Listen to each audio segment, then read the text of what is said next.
এটি সদ্যজাত শিশুৰ বুনিয়াদ বেয়া বুলি ভবাটো প্ৰয়োজনীয় নহয়,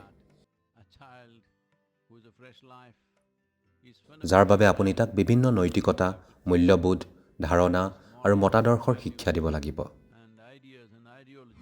আমি আমাৰ অৰ্থনৈতিক ইঞ্জিনটো যিমানেই কঠোৰতাৰে চলাওঁ, সিমানেই অধিক ধ্বংস হয়। আমি আমাৰ সন্তানক এনে বাহনৰ চকাৰ তলত ৰখাটো উচিত নহয়। শিশুৰ বিকাশ হয় তেওঁলোকৰ সৈতে জড়িত হ'লে তথা পৰ্যবেক্ষণৰ মাজেৰে, আপোনাৰ প্ৰস্তাৱিত শিক্ষা আৰু দৰ্শনেৰে নহয়।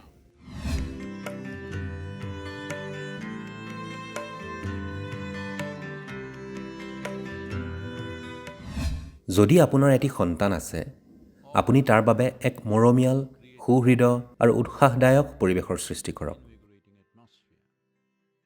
এটি সদ্যজাত শিশুৰ বুনিয়াদ বেয়া বুলি ভবাটো প্ৰয়োজনীয় নহয়, যাৰ বাবে তাক ভাল কৰিবলৈ আপুনি তাক বিভিন্ন নৈতিকতা, মূল্যবোধ, ধাৰণা আৰু মতাদৰ্শৰ শিক্ষা দিব লাগিব।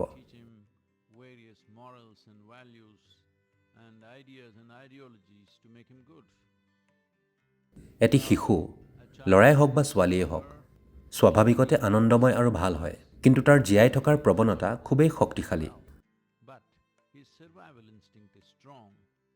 আৰু সেই পৰিস্থিতিবোৰ এটা নিৰ্দিষ্ট ধৰণে সঁহাৰি দিব। প্ৰতিজন অভিভাৱকে তেওঁলোকৰ সন্তানৰ 18 বছৰ বয়স নোহোৱালৈকে এটা অতি গুৰুত্বপূৰ্ণ কাম কৰাটো উচিত।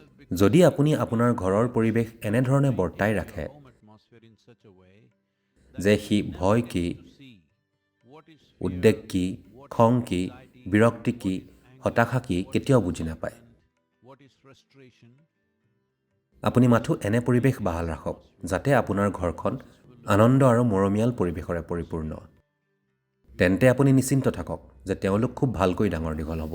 অৱশ্যে বাহ্যিক প্ৰভাৱৰ এটি সম্ভাৱনা সদায়েই থাকে, কিন্তু আপুনি যদি ঘৰত এটি মনোৰম আৰু অতি সুন্দৰ পৰিৱেশ বৰ্তাই ৰাখে, আপুনি দেখিব তাৰেই বেছি প্ৰভাৱ পৰিব শিশুৰ ওপৰত।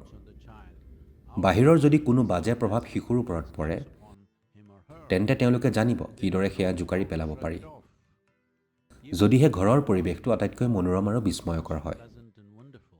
এয়াই আপুনি আপোনাৰ সন্তানৰ প্ৰতি কৰাটো প্ৰয়োজনীয়। এটা চিৰকালীন বিস্ময়কৰ জীৱন তেওঁলোকৰ চকুত দাঙি ধৰাটো আপুনি নিশ্চিত কৰিব। গতিকে যদি আপোনাৰ সন্তান আছে, তেন্তে গুৰুত্বপূৰ্ণ কথাটো হ'ল আপুনি নিজক গঢ় দিয়া।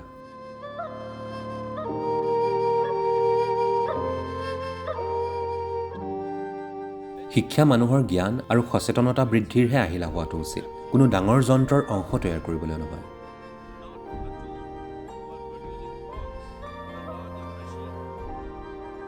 আমি বিস্ময়কৰ মানুহ তৈয়াৰ কৰাত আগ্ৰহী নে আমি যি অৰ্থনৈতিক ইঞ্জিনটো গঢ়িলোঁ, যি সমস্ত পৃথিৱী ধ্বংস কৰিবলৈ ধৰিছে, কেৱল তাৰ উপযুক্ত কৰি তোলাতহে আগ্ৰহী। The harder we drive our economic engine, the more destruction happens. All of us know this. আমি সকলোৱে জানো, আমি আমাৰ অৰ্থনৈতিক ইঞ্জিনটো যিমানেই কঠোৰভাৱে চলাওঁ, সিমানেই অধিক ধ্বংস হয়।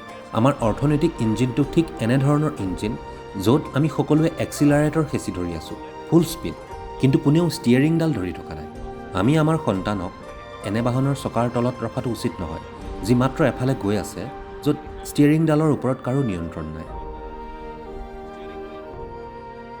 আমি ভবা শিক্ষাটোক পুনৰ বিবেচনা কৰাৰ এইটোৱে ভাল সময়। শিক্ষাই সৰ্বোচ্চ জ্ঞান আৰু বেছি সচেতন অস্তিত্ব নিশ্চিত কৰা উচিত।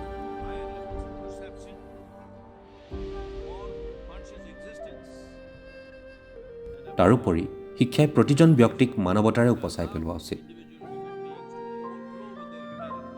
যেতিয়া আপোনাৰ মানৱতা উপচি পৰে, দৈৱত্বই আপোনাক অস্বীকাৰ কৰিব নোৱাৰে।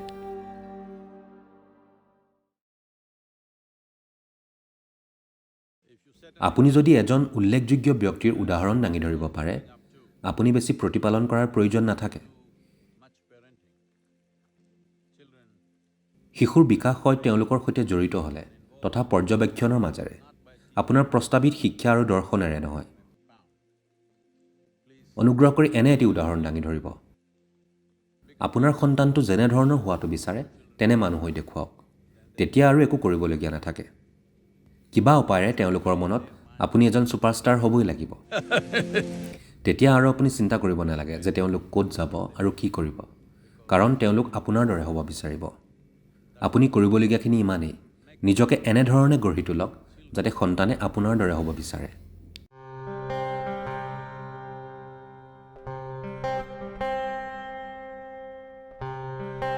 আপোনাৰ সন্তানৰ বাবে আপুনি কৰিব পৰা এটা গুৰুত্বপূৰ্ণ কাম হ'ল কিছু সময় উলিয়াই তেওঁলোকক প্ৰকৃতিৰ সৈতে পৰিচয় কৰাই দিয়া। যিটো আপুনি ঘৰত শিকাব নোৱাৰে, যিটো স্কুলে নোৱাৰে, যিটো শিক্ষকে আৰু অভিভাৱকে নোৱাৰে, প্ৰকৃতিয়ে পাৰে। This is one of the simplest ways to keep children away from various addictions which are always threatening to come into families. পৰিয়াললৈ ভাবুকি কঢ়িয়াই অনা বিভিন্ন আসক্তিৰ পৰা সন্তানক আঁতৰাই ৰাখিবলৈ এইটো আটাইতকৈ সৰল উপায়। তাৰোপৰি এটা বিশেষ অনুশাসন স্বাভাৱিকতেই সন্তানলৈ আহিব যেতিয়া তেওঁলোক প্ৰকৃতিৰ সংস্পৰ্শলৈ আহিব। কাৰণ কিহে কাম কৰে আৰু কিহে কাম নকৰে সেয়া প্ৰকৃতিত একেবাৰে পৰিষ্কাৰ। গতিকে প্ৰতিজন অভিভাৱক যিসকলে নিজকে সমৰ্পিত কৰিছে আমাতকৈও উন্নত এটা প্ৰজন্ম গঢ়িবৰ বাবে,